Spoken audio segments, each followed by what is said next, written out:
Hey guys, this is Tim with THB Fishing for Recovery.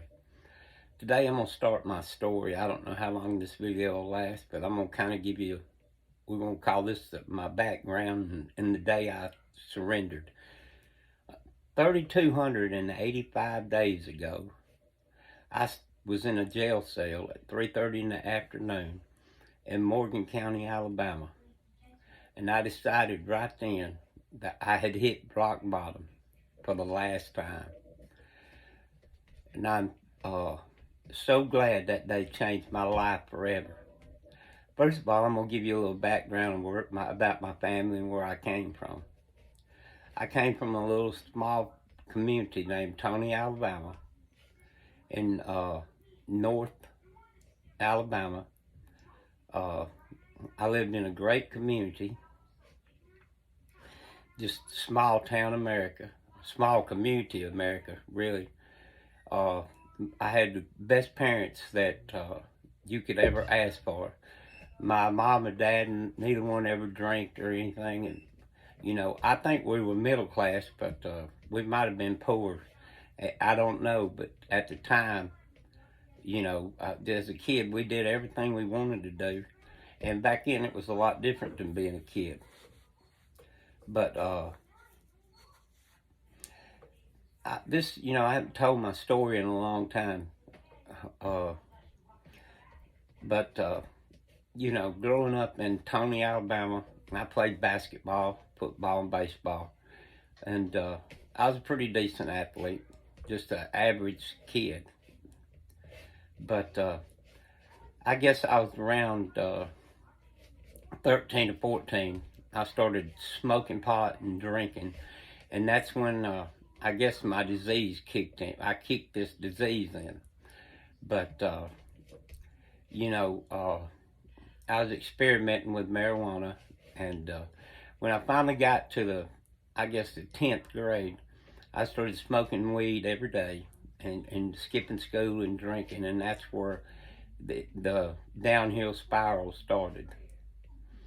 Then after a while, I'd say probably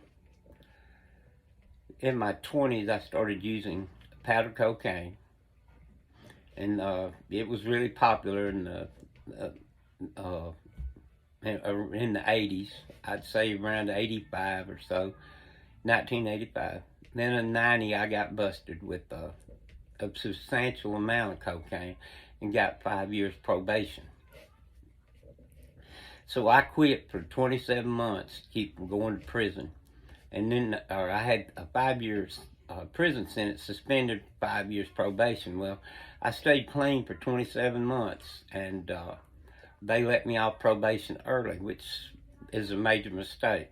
Because the day that they let me off probation, I started using methamphetamine, meth.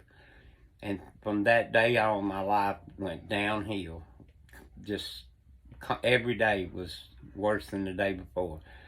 But I made it my job, which was a full-time job, to stay high on meth and get some more messed up. So I used meth up until 2010. So I'm probably the oldest living meth head that you'll ever meet. The average life expectancy of a meth head is 7 years. And I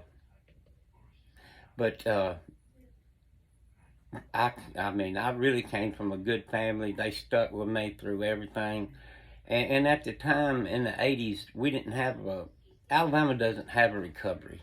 Prison's the only thing in Alabama that is part, a recovery. If you don't have insurance and $30,000 or $40,000 to get into a rehab, you're kind of messed up. But I wouldn't change my journey for anything else in the world.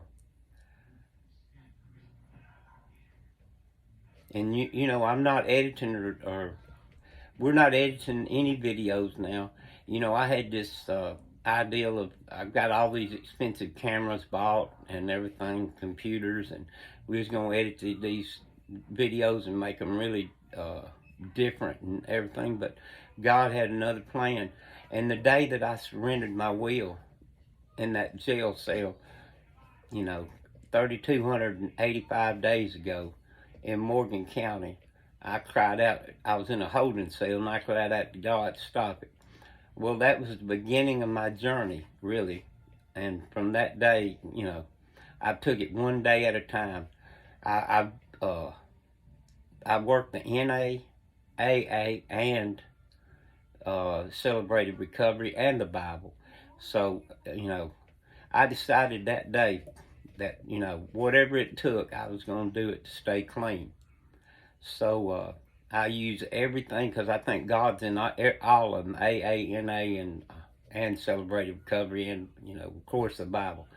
But I have a relationship with God now that's awesome. I'm not religious, I'm spiritual. And by that I mean I have a relationship with God, just like people think I'm crazy because I'll be riding down the road talking to God like I'm talking to you guys right now. But it's working for me, and life is better than it's ever been. And like I said, I wouldn't change not 1 minute of this journey down this road that I've been on for all these years.